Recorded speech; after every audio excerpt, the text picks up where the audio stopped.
L'inflation accélère dans la zone euro, je vous le disais en titre, on a largement franchi la barre des 10% au mois d'octobre, 10,7% exactement, contre 9,9% le mois précédent.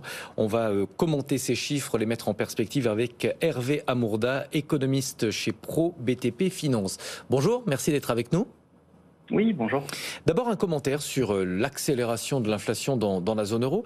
On a l'impression que les hausses de taux de la BCE n'ont pas eu vraiment d'impact sur l'inflation. Est-ce que c'est prématuré ou est-ce que simplement les hausses de taux n'ont pas d'impact sur ce type d'inflation ? Alors, c'est une bonne question.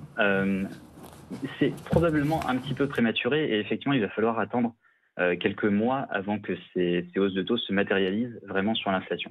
L'inflation qu'on observe aujourd'hui, c'est encore à 70% environ une inflation énergétique et alimentaire sur laquelle les hausses de taux de la BCE n'auront de toute façon pas beaucoup d'impact. En revanche, ce qui est masqué par ces chiffres-là, c'est une diffusion un peu plus continue, un peu plus profonde de cette inflation. On a une inflation sous-jacente qui est à 5%. Et moi, c'est vraiment le chiffre que je retiens aujourd'hui dans la publication de ce matin.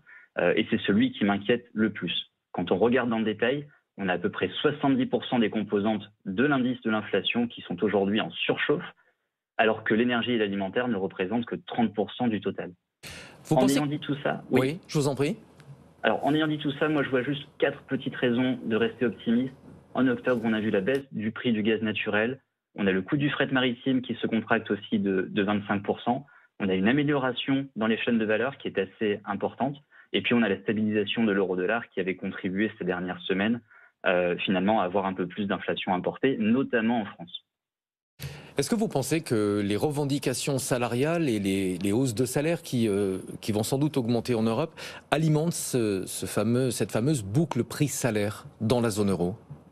Alors, pas encore, justement, et vous avez raison de le préciser dans la zone euro, parce qu'aux États-Unis, on a une situation qui est totalement différente, mais en zone euro, pas encore, quand on voit la croissance des salaires, alors à la fois les enquêtes de la comptabilité nationale, mais aussi les enquêtes de la mesure préférée de la BCE, qui sont les salaires négociés aujourd'hui en zone euro, on est sur des rythmes plutôt stables et qui sont compatibles avec une inflation sous-jacente proche de 2%. Donc pour l'instant, ces revendications salariales ne viennent pas alimenter la boucle salaire-prix et dans tous les cas, on sait que la BCE essaiera, et c'est le cas de sa communication, de combattre par tous les moyens possibles, d'éviter que cela ait lieu. Qu'est-ce que peut faire la BCE désormais à votre avis ? Est-ce qu'elle est condamnée à continuer son resserrement monétaire à un rythme soutenu ? Alors, oui et non. D'abord parce qu'avec ce qu'elle nous a annoncé la semaine dernière, on sent une forme de lassitude. On a l'impression qu'elle en a fait beaucoup. Elle disait que le resserrement monétaire avait été significatif jusqu'à présent.